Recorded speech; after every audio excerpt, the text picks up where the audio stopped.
All right, everybody. Well, welcome to the Justin and Jay Facebook Live and also podcast. Wanted to invite you guys in. Today, we're talking about 6 keys to personal effectiveness, and we're going to go over what that looks like in personal leadership and a little about, we're going to go into a series between personal leadership and people leadership. So, Jay, how are you today? I am doing well on a week full of possibilities. That's right. And oddly enough, today we're actually, normally I'm in Ukraine, you're in Minnesota. Today we're in the That's same true. house. Yeah, Same imagine that. house. Yes. But we thought it'd still be easier to do a video call together than try to figure out sitting. So, so everybody, like I said, this is going to be a great talk today about personal leadership versus people leadership, talking about 6 keys to personal effectiveness. And if you are interested in a free leadership journal, as we talk, there's a journal Jay wrote that is 14 week by week journals that you can get to your email inbox every week on a Monday. Comes in, you can fill it in, reflect, get some principles. And you can find that at justinandjay.com. /journal. So in the meantime, Jay, let's jump into it. I want to learn how to be more effective, and I know everybody else listening wants to learn how to be more effective. So will you kind of just give us a quick overview of, first of all, the difference whenever we normally think leadership, we think other-centric, but give us kind of an overview of some of that personal versus others leadership. Yeah, good. Well, it's like so much in being a leader, there's these both ands, not either or. And one of the first both ands is this idea of first being leader of self and then the opportunity to lead others. So both are needed, but the sequence is important because we have to first lead ourselves in order to lead others well. And when others are being led by you and they see you don't lead yourself, there begins to be a dissonance in that, and a disconnect, kind of saying, what's going on here? What's happening? The person can't even lead themselves. How is it they're leading us? And we talk lots of times of leaders being tour guides, best when they know when they're going and best when they've been there themselves. And so as we look at that, so think of this as a little bit of sequence, but both and leading self. It's an inside out process with an outwards mindset. Leading is for others, through others, with others, but it starts from the inside of who we are. And so that's why when we think about that and think of leader of self and want to summarize what that's about, we're going to dig into, there's some different kind of components or parts to that, or areas we can put attention to be do it well. So what we usually talk about it, that it's a consistently getting the right things done with excellence and with others. Okay, so kind of if you're to summarize it into a phrase, yep, it's a bigger topic than that, but if you're going to summarize it into a phrase, it's consistently getting the right things done with excellence and with others. And that's a loaded phrase, because notice consistently is in there. Right. Yes. Because a lot of people are one-hit wonders. They really show up well for one time, and then you kind of go, what happened here? The rest of the time. Right. So consistently, and the right things, not just getting things done. Because when we look at ourselves, we look at others, we can see people busy about doing stuff, but you can be busy about doing the wrong things or the less important things, what's called the lesser things. And so consistently getting the right things done. What are the most important? What really matters? And then with excellence, have we done our best with what we have? Not perfection. We can spend a lot of time and energy on trying to get to perfection, and it's frankly unattainable to get to perfection, but we can keep upping the excellence. We can up the excellence, and that's doing our best. Great question to ask ourselves at the end of the day, at the end of something, did I do my best? And then with what I have, excellence, and with others. Because too many people think, well, effectiveness just by myself. If I just produce some good results, great. But much of life, much of work has to involve others. And so have I learned how to collaborate well, to do things with others? Great. So the interesting thing, and then you can sum that whole phrase into one word. and the big E, effectiveness. Yeah. So if we look at that phrase, we're really looking at the word or the term effectiveness. I don't know what that's sounding like to you. No, that's good. And I like what you said about the tour guide, because it's true. We a while ago, when we lived 6 months ago, when we moved to Ukraine, we had to go to another country to get our long-term visa. And the only countries that were open around us because of COVID was Turkey, was one of them. Mm-hmm. So we had started looking on a website, looking at properties. And then my friend said, I have a travel agent. She's traveled a lot, so talk to her.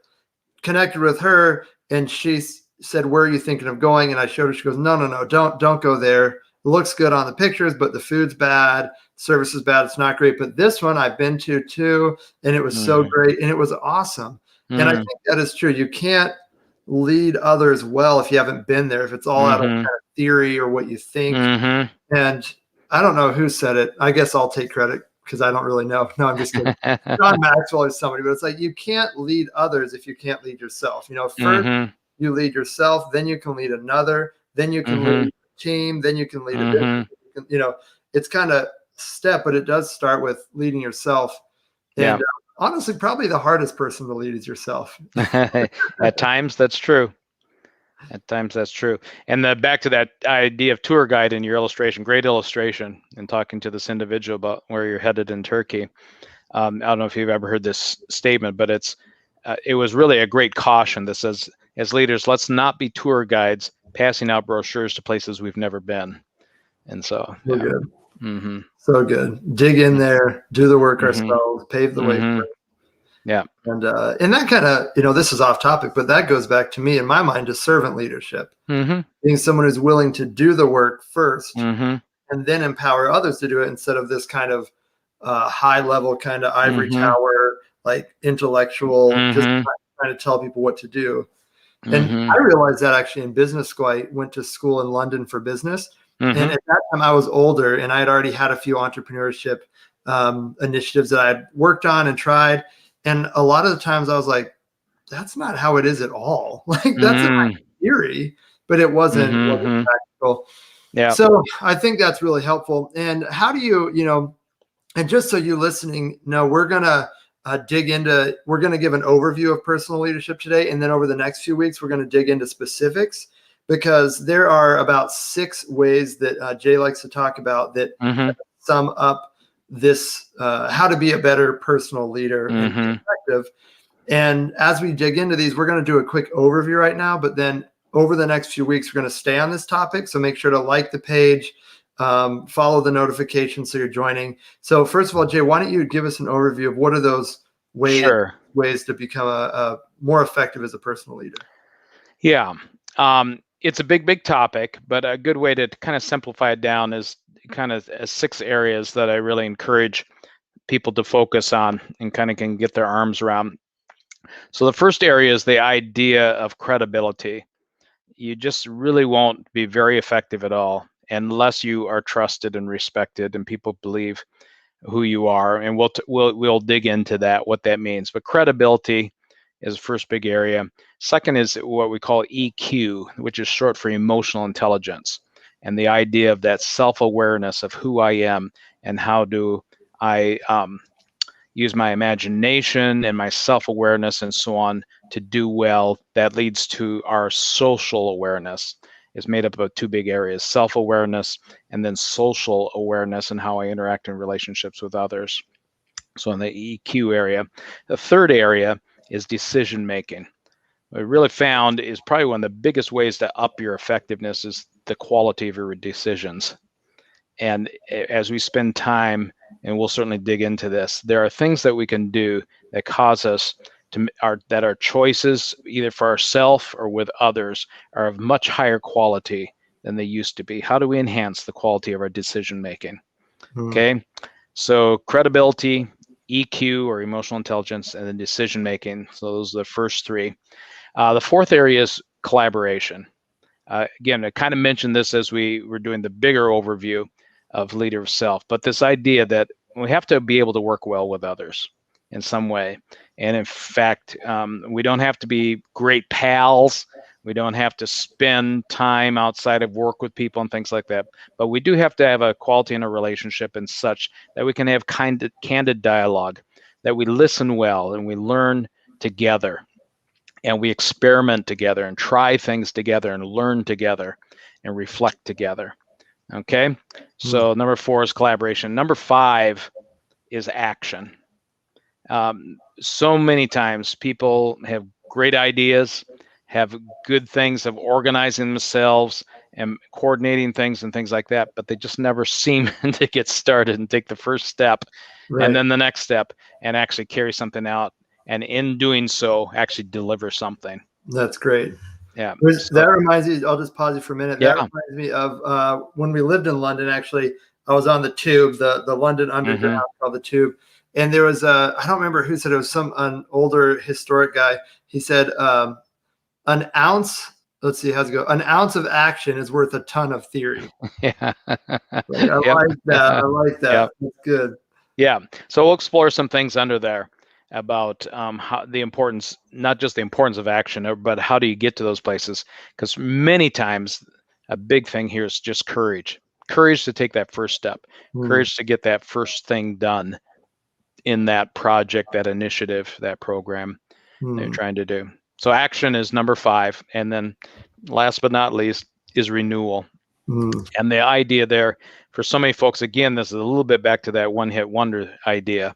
So many people do well, deliver some great outcome, some great result, and then they burn out and so on. And what happens is leaders that lead well have learned how to renew themselves in kind of 4 areas: physically, certainly, emotionally, intellectually, and spiritually in their lives.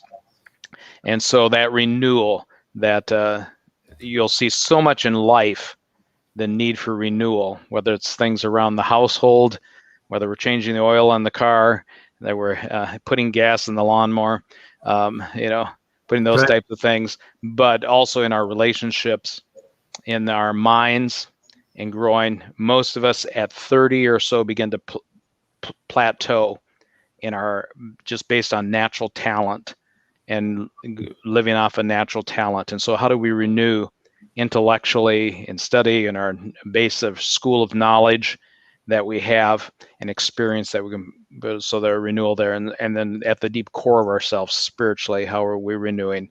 Because are we leading out of an empty tank?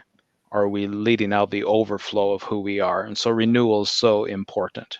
I have 2 questions out of that. Basically, is there a rank to these? If you're like, okay, I want to become a better personal leader, I want to lead myself better so that I can lead my team better. Is it like the order you said, most important to not, or is it it's the combination? Yeah. Good question, Ash. Good question, because it is a package deal. I mean, you could be very well in one of these areas and not be very effective because you're lacking in the others. So it's a package deal. So part of it is looking at, what, where am I doing well, and what do I typically we naturally gravitate towards some of these things because they're easier for us, or we see the importance. Many times it's seeing the value or the importance of one of these 6 items. And so we'll put attention to it. And so much of our motivation is how we see. Do we see this as valuable to collaborate? Do we see it valuable, the idea of self-awareness and our EQ, that type of thing? In fact, many times why renewal doesn't happen, we know it's valuable, but not valuable enough to put a big rock in there and say, hey, every day I'm going to spend some time in some renewal. And so it just gets pushes, the tyranny of the urgent pushes aside those important things that aren't urgent. And so part of it is that. But I kind of, to your question, I do think it's important to kind of focus on one at a time for a bit and then just kind of build them up, but knowing you need to give attention to all 6. And this is not like strengths. In strengths, remember, we determine where our strengths are, and then we don't spend time trying to develop strengths in areas we're not strong in. Okay. Okay. This is about effectiveness, because you can have your 5 signature strengths, know your strengths, and frankly, trying to operate within those strengths and have the right focus, but you're being ineffective. So strengths show up, but effectiveness shows up as a parallel path, as it were. And because we can have our strengths show up there and be ineffective.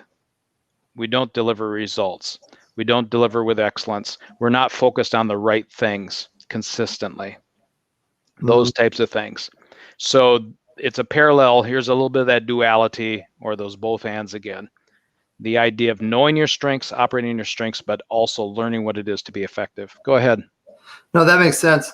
As I was thinking about it, I was thinking what you said, like, yeah, you got to really look through it and think about where you're weak. And then I thought, then probably the strongest one you should start with is emotional intelligence. Because if you don't have emotional intelligence, you probably won't internally look deep enough in yourself, in your weaknesses to see, oh, I'm not collaborating well, or I'm not the stuff of self-awareness. I'm not renewing myself. I'm getting burnt out. So I feel like it's the one that people would probably put at the end, like probably like renewal and emotional intelligence. Like, let's go with action. Let's go with collaboration. But really, I think you're right. I think emotional intelligence will then breed the reality that I need renewal. I need collaboration. I need action, So I don't know, that just came to my mind. I thought that's probably a strong base to start with. Otherwise, you don't know, you don't even take time to realize where you're weak. I mean, maybe I'm off base, so you can correct. No, I think there's certainly something to that. The idea. In fact, if you listen to some pretty profound people in the world of leading and teaming, they will typically go back to the core being, or where you really got to give some attention, is self-awareness. Many times they'll point to why people are struggling is because they're not self-aware. So I think there's much to what you're saying, and that if you're struggling with where's the good place to start, certainly with emotional intelligence and self-awareness, if you haven't been there already. So it's, for some folks, they've been there because it's been a hot topic in the last decade, maybe even the prior decade, of emotional intelligence. So if you feel like, no, I've spent a lot of time there, and I've got that self-awareness and then social awareness things down, there's some other areas to pick here. But yeah, if you haven't spent time in EQ, good place to start. And I think to me that goes back to the core of, even like we are Christians, like we want to do things well, like with honor and integrity. And I think it's easy as a leader to easily, as stuff grows, to get caught up in the external. But then there's that old phrase that says, talent will take you there, but character will keep you there. And I feel like this is kind of one of those places of personal effectiveness. Like, we can work so hard on the outside, but then if we let our inside get all funky and we don't renew and we're not internal, then our talent will propel us to a place, but then we never kept our character, and then that will derail everything we were trying to work for in the first place. And when we dig into credibility, you'll see that character really shows up there at the core, because trust is where it's going to show up a lot. Your credibility. How do we generate high trust in our relationships? That's great. And character is really at the core of that. Awesome. Well, thank you. Thanks so much, Jay. And again, for you guys listening, I hope this was helpful for you. I hope you got a good overview of some of these 6 personal keys to effectiveness and how you can really grow as a leader yourself, lead yourself well, so that then you can lead others well. And looking at those 6 of emotional intelligence, credibility, decision-making, collaboration, action, and renewal. And again, if you're just tuning in, please like this, join our group. And every Wednesday at the same time, it's 1 p.m. Central Standard Time. Then we are going to be continuing this talk on digging into each one of these specific. We'll probably get to 1 or 2 or maybe 3. So I don't know if we'll do 2 or 3 more of these, but make sure to join us there. And also, we're going to be turning this into a podcast. So make sure to keep your eye open for that. And again, if you want the journal, we'll put the link in this description, but you go to justinandjay.com/journal.